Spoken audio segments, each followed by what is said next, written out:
Hello guys, welcome back to my YouTube channel. So ഇന്ന് ഞാൻ human genome പ്രോജക്റ്റാണ് എടുത്തിരിക്കുന്നത്. എനിക്കറിയാം എല്ലാവരും വലഞ്ഞിരിക്കുന്ന ഒരു ടോപ്പിക്കാണ് ആക്ച്വലി. മോളിക്കുലർ ബേസിസ് എല്ലാവരും എന്ന് വെച്ചാൽ +2 students, most of the students ഈ ക്ലാസ്സുകളിലാണെങ്കിലും ടീച്ചേഴ്സ് ജസ്റ്റ് വായിപ്പിച്ച് വിടാറാണ് പതിവ്. കാരണം ഇതൊക്കെ പഠിക്കാനില്ല, സ്വയമേ പഠിക്കേണ്ട ഒരു ആക്റ്റീവ് ലേണിങ്ങിലൂടെ മാത്രമേ ഇത് പഠിക്കാനുള്ള സാധ്യതയുള്ളൂ. അല്ലാതെ ടീച്ചേഴ്സ് ഇങ്ങനെ പറഞ്ഞ് പഠിക്കാൻ yes there are many vase നമുക്കിങ്ങനെ പറഞ്ഞ് പഠിപ്പിക്കാൻ പറ്റും.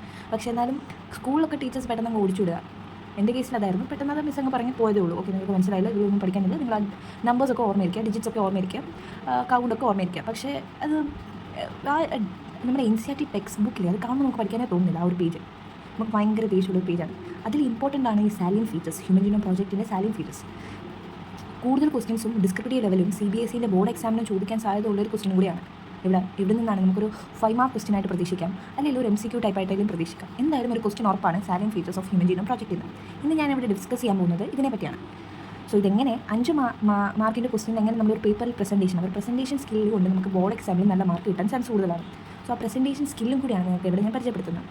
സോ ഞാനിതെങ്ങനെയാണ് പഠിച്ചെന്ന് നോക്കാം. ഞാനിങ്ങനെയായിരുന്നു പഠിച്ചത്. ഞാൻ ഹ്യൂമൻ ജീനോം പ്രോജക്റ്റ് എന്ന് എഴുതി, എന്നിട്ട് സാലിയൻ ഫീച്ചേഴ്സ്. ഇതിപ്പോൾ പഠിക്കാൻ എനിക്കൊരു എളുപ്പമുണ്ട്. എനിക്ക് കാണുമ്പോൾ എൻ്റെ ഹാൻഡ് റൈറ്റിംഗ് എനിക്ക് ഇങ്ങനെ പഠിക്കാൻ ഡിഫിക്കൽട്ടായിട്ടുള്ള ടോപ്പിക്ക് ഞാൻ തന്നെ ഒരു ഷോർട്ട് നോട്ടായിട്ട് ഉണ്ടാക്കി പഠിക്കുക ചെയ്യാറ്. ആൻഡ് സോ നമുക്ക് അധികം ടൈം വേസ്റ്റ് ചെയ്യാതെ വീഡിയോയിലേക്ക് കിടക്കാം. Human genome.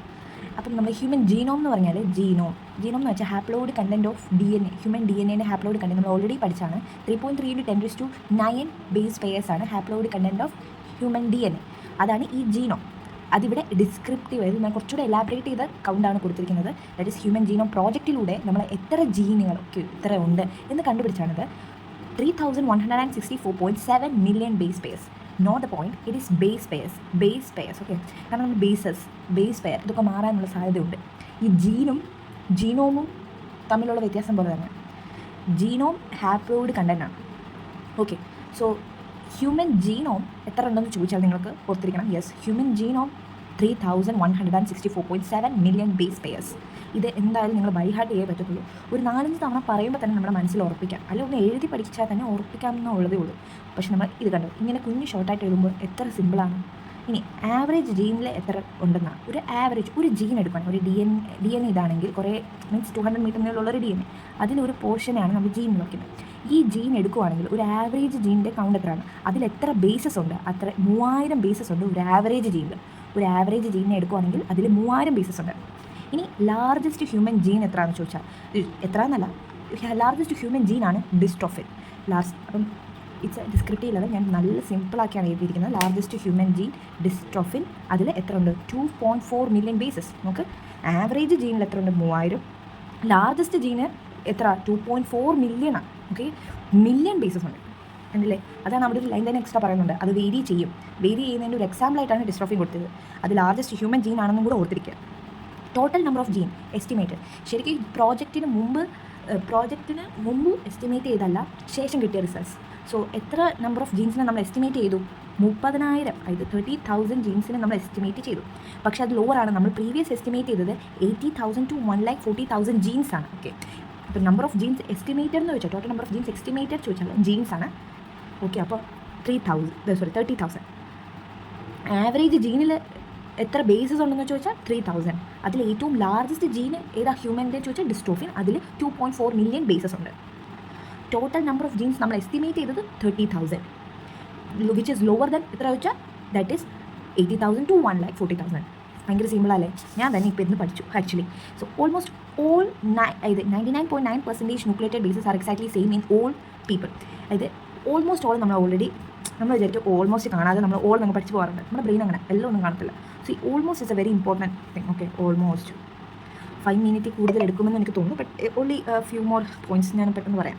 ഓൾമോസ്റ്റ് ഓൾ 99.1% ഒഴിച്ച് ബാക്കി എല്ലാ ശതമാനം, ദാറ്റ് ഇസ് 99.9%. ഇങ്ങനെ ആലോചിക്കണം. ഇപ്പം നീറ്റിനൊക്കെ ആണെങ്കിൽ ട്വിസ്റ്റി രീതിയിൽ ചോദിക്കും. ഓൾമോസ്റ്റ് ഓൾ എക്സെപ്റ്റ് 0.1% ചോദിച്ചാലും കറക്റ്റാണ്. ഓൾമോസ്റ്റ് ഓൾ, അതായത് 99.9% ന്യൂക്ലിയോറ്റൈഡ് ബേസസ് സെയിം ആണ് എല്ലാ ഹ്യൂമൻസിലും. എത്ര പെർസെൻറ്റേജ്, 99.9%. തമ്മിലുള്ള വ്യത്യാസം വെറും 0.1% എന്നാണ് എൻ്റെ അർത്ഥം. സോ ഓൾമോസ്റ്റ് ഓൾ എന്ന് പറയുന്നത് ഇമ്പോർട്ടൻ്റ് ആണ്. അറ്റ്ലീസ്റ്റ്, അറ്റ് മോസ്റ്റ് എന്നൊക്കെ ഒരു കുഞ്ഞു ഹൗ എവർ. ഓക്കെ, അതൊക്കെ ഇമ്പോർട്ടൻ്റ് ആണ് നീറ്റിൻ്റെ ബേസിസിൽ ആക്ച്വലി. ഇനി 50% ഡിസ്കവർ ചെയ്തിരുന്ന ജീനിൻ്റെ ഫങ്ഷൻസ് അൺനോൺ ആണ്. അത് പെട്ടെന്ന് നമുക്ക് മനസ്സിലാക്കും. 50% കണ്ടുപിടിച്ചാൽ 50%ത്തിൻ്റെ ഫങ്ഷൻസ് നമുക്ക് അറിയത്തില്ല.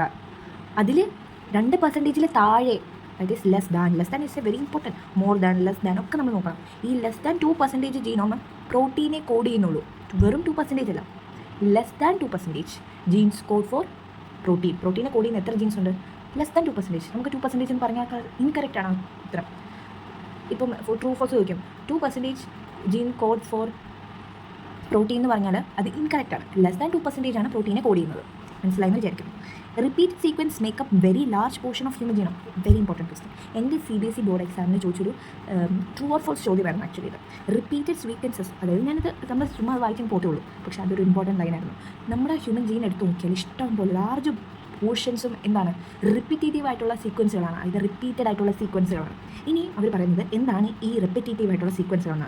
അതെന്ന് വെച്ചാൽ ആക്ച്വലി DNA സീക്വൻസുകളാണ്. അതായത് സ്ട്രെച്ചസ് ഓഫ് DNA സീക്വൻസ്. കുറേ DNA ഇങ്ങനെ സീക്വൻസിൽ ഓർഡർ ചെയ്ത് വെച്ചിരിക്കുന്നതാണ്. അത് 100 to no direct coding functions. അതായത് ഈ റിപ്പീറ്റേറ്റീവ് സീക്വൻസുകൾക്ക് ഡയറക്റ്റ് ആയിട്ടൊരു കോഡിംഗ് ഫംഗ്ഷൻസ് ഒന്നും ഇല്ല. അതായത് പ്രത്യേകിച്ച് ഫംഗ്ഷൻസ് ഒന്നും ഇല്ലാത്ത ആൾക്കാരാണ് ഈ റിപ്പീറ്റഡ് ആയിട്ടുള്ള സീക്വൻസുകൾ. പക്ഷേ അവർക്ക് എന്തുണ്ട്, അവർ അതായത് ക്രോമസോമിൻ്റെ സ്ട്രക്ചറിനെ പറ്റി, അതിൻ്റെ ഡൈനാമിക്സിനെ പറ്റി, അതിൻ്റെ എവല്യൂഷനെ പറ്റി ഒക്കെ നമുക്ക് പഠനത്തിന് സഹായകരമാണ് ഈ റിപ്പീറ്റഡ് ആയിട്ടുള്ള സീക്വൻസുകൾ. അതിനാണ് റെപ്പറ്റേറ്റീവ് സീക്വൻസ് എന്ന് പറയുന്നത്. അപ്പോൾ ഞാൻ ഈ 3 പോയിന്റ്സ് ശരിക്കും അതൊരു വലിയൊരു പാരഗ്രാഫായിട്ടാണ് NCERT കൊടുത്തിരിക്കുന്നത്. അത് വെറും ഷോർട്ട് ആക്കിയപ്പോൾ എത്ര നൈസാണ് നമുക്ക് പഠിക്കാൻ വേണ്ടി. നിങ്ങൾ നോക്കിക്കേ, repeated sometimes 100 to 1000 times. Yes, അത് 100 1000 തവണ റിപ്പീറ്റ് ചെയ്തിട്ടുണ്ടാവാം. അതെന്താണ് ആക്ച്വലി അവർ DNA സീക്വൻസുകളുടെ സ്ട്രക്ചേഴ്സ് ആണ്. That is structures of DNA sequences ആണ് റെപ്പറ്റേറ്റീവ് സീക്വൻസുകൾ. അവർക്ക് ഡയറക്റ്റ് ആയിട്ടുള്ള കോഡിംഗ് ഫംഗ്ഷനുകളേ ഇല്ല, പക്ഷേ അവർ പഠനത്തിന് സഹായിക്കും. ദേ ഷെഡ് ലൈറ്റ് ഓൺ ഇതിൻ്റെ ക്രോമസോം സ്ട്രക്ചറിൻ്റെ, ഡൈനാമിക്സിൻ്റെ, എവല്യൂഷൻ്റെ. ഇനി മോസ്റ്റ് ഓഫ് ദി ജീൻസ്, അതായത് ഏറ്റവും കൂടുതൽ ജീൻസ് ഉള്ള ക്രോമസോം ഏതാണെന്ന് ചോദിച്ചാൽ ദാറ്റ് ഈസ് ക്രോമസോം 1. 2968 ആണ് കൗണ്ട്. ഇത് നമ്മൾ 2-3 പ്രാവശ്യം പഠിച്ചു കഴിയുമ്പോൾ നമുക്ക് പെട്ടെന്ന് വരുന്നതാണ് 2968. 2 + 4 6, പിന്നെ 6 + 2 8, പിന്നെ 1 കൂട്ട് അങ്ങനെയൊക്കെ പഠിക്കാം. പക്ഷേ അതായത് ലൈക്ക് നമ്മൾ ട്രിക്ക് പഠിക്കുന്നതിനെക്കാട്ടി ഡയറക്റ്റ് പഠിക്കുന്നതായിരിക്കും നല്ലത്. കാരണം നമ്മൾ ചിലപ്പോൾ ട്രിക്ക് മറന്നു പോകും, പെട്ടുപോകും നമ്മൾ. അതിനെക്കാട്ടി ഡയറക്റ്റ് പഠിക്കുന്നതല്ലേ. ഓക്കെ, ഇനി ഫ്യൂവസ്റ്റ് ജീൻസ്, ഏറ്റവും കുറവ് ജീൻസ് ഉള്ളത് ക്രോമസോം വൈക്കാണ്. സെക്സ് ക്രോമസോം ആയിട്ടുള്ള വൈക്കാണ് ഏറ്റവും ദാറ്റ് ഈസ് കുറവ്. 231 ആണ്. എത്ര ജീൻസാണ്? 231. ഇനി അടുത്ത നെക്സ്റ്റ് ഇമ്പോർട്ടൻ്റ് തിങ്ങാണ്, സയൻറ്റിസ്റ്റ് 1.4 മില്യൺ ലൊക്കേഷൻസ് കണ്ടുപിടിച്ചിട്ടുണ്ട്. അവിടെ ഒരു ബേസ്, അതായത് സിംഗിൾ ബേസ് DNA ഡിഫറൻസുകളുണ്ട്. അതായത് DNA എടുത്ത് നോക്കുമ്പോൾ അതിൽ ഒരു ബേസ് ഡിഫറൻസ്, അങ്ങനെ കുറേ DNA ഉണ്ടാവും, അതിൽ ഒരു ബേസ് മാത്രം ഡിഫറൻസ് ആയിട്ടുള്ള ഒരു ലൊക്കേഷൻ കണ്ടുപിടിച്ചു. എത്ര ലൊക്കേഷനാണ്? 1.4 മില്യൺ ലൊക്കേഷൻസ് കണ്ടുപിടിച്ചു. അവിടെ സിംഗിൾ ബേസ് DNA ഡിഫറൻസ് മാത്രമേ ഉള്ളൂ. DNAയിൽ സിംഗിൾ ബേസ് മാത്രമേ ഡിഫറൻറ്റ് ആയിട്ടുള്ളൂ. അതിനെയാണ് SNPS. Very important. എൻ്റെ മോഡൽ എക്സാം, അതുപോലെ തന്നെ എൻ്റെ ഇത് നമ്മുടെ പ്രാക്ടിക്കൽ എക്സാമിന് നമ്മുടെ പുറത്തുനിന്ന് ഒരാൾ വന്ന് ചോദിക്കുള്ളൂ, എന്നോട് ചോദിച്ച ചോദ്യം സിംഗിൾ ന്യൂക്ലിയോടൈഡ് പോളിമോർഫിസം എന്താണ്. ഞാൻ ശരിക്കും ആ പേജിൽ അത് കണ്ടിട്ടില്ല. എൻ്റെ മോഡൽ എക്സാമിന് ചോദിച്ചു. അപ്പം എനിക്ക് എഴുതാൻ പറ്റിയത് എന്നോട് ആ മാം അന്ന് ചോദിച്ചുകൊണ്ട് മാത്രം. അപ്പം ഞാൻ നോട്ട് ചെയ്ത് വെച്ചതാണ് ആക്ച്വലി SNPS എന്താണെന്നുള്ളത്. കാരണം എനിക്ക് ഹ്യൂമൻ ജീനോം പ്രോജക്റ്റ് പഠിക്കാൻ അത്ര താല്പര്യമില്ലാതിരുന്നത്. അപ്പോഴാണ് ഞാൻ ഈ ഒരു ഐഡിയ കണ്ടുപിടിച്ചത്. Make it in A short note. It's A very important thing. You should make the difficult one for you. അതായത് ഏറ്റവും പാടുള്ളത് ഒരു ഷോർട്ട് നോട്ട് ആക്കി എടുക്കൂ. നിങ്ങൾ എന്തായാലും അത് പഠിച്ചിരിക്കും. എന്നിട്ട് അത് ഇടയ്ക്കിടയ്ക്ക് നോക്കുമ്പോൾ നിങ്ങൾ ബൈ ഹാർട്ട് ഇടും. പിന്നെ ഒന്ന് സെൻറ്റൻസ് നോക്കി ഇലാബറേറ്റ് ചെയ്ത് എഴുതാൻ പഠിച്ചാൽ മാത്രം മതി. പക്ഷേ നിങ്ങൾ നീറ്റ് ആസ്പിറൻ്റ് ആണെങ്കിൽ ഭയങ്കര യൂസ്ഫുൾ ആയിരിക്കും. MCQ ഒക്കെ വരുമ്പോൾ ടിക്കറ്റ് അങ്ങ് പോകാനുള്ളതേ ഉള്ളൂ. ഓക്കെ, സിംഗിൾ ന്യൂക്ലിയോടൈഡ് പോളിമോർഫിസമാണ് SNPSൻ്റെ എക്സ്പാൻഡഡ് ഫോം. അത് SNPs എന്നും വിളിക്കാറുണ്ട്. അത് എന്തിനു വേണ്ടിയാണ്? It revolutionise the process of finding നമ്മുടെ chromosomal location for diseases, associated sequences and for tracing human history. നമ്മുടെ ആൻസസ്റ്റേഴ്സിനെ പറ്റി പഠിക്കാനും അതുപോലെ തന്നെ ഏതെങ്കിലും ക്രോമസോമൽ ഡിസോർഡേഴ്സൊക്കെ നമുക്ക് കണ്ടുപിടിക്കാനൊക്കെ SNPs ഒക്കെ ഉപയോഗിക്കും. മീൻസ് ഉപകാരപ്പെടും. അത് സയൻറ്റിസ്റ്റ് ഒരു 1.4 ബില്യൺ അല്ല മില്യൺ. ഓക്കെ, ഇമ്പോർട്ടൻ്റ് ആണ്. ഈ മില്യൺ ഒക്കെ വട്ടം കിടക്കും. പക്ഷെ നമ്മൾ ഇവിടെ പഠിച്ചത് എല്ലാം മില്യൺ ആണ്, ബില്യൺ ഒന്നും വന്നിട്ടില്ല. ഞാൻ അങ്ങനെയൊക്കെ ഓർത്തിരിക്കുന്നത്. ഓക്കെ, 1.4 മില്യൺ ലൊക്കേഷൻസ് ആണ് സയൻറ്റിസ്റ്റ് കണ്ടുപിടിച്ചത്. ഇവിടെ എന്താണ് ആ ലൊക്കേഷനിലെ പ്രത്യേകത? അവിടെ സിംഗിൾ ബേസ് DNA ഡിഫറൻസുകളായിരുന്നു.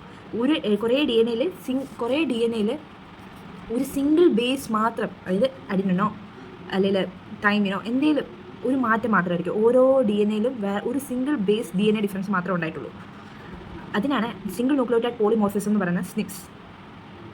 ഓക്കെ, എൻ്റെ ഹ്യൂമൻ ജീനോം പ്രോജക്റ്റ് നിങ്ങൾക്ക് എല്ലാവർക്കും ഇഷ്ടപ്പെട്ടു എന്ന് വിചാരിക്കുന്നു.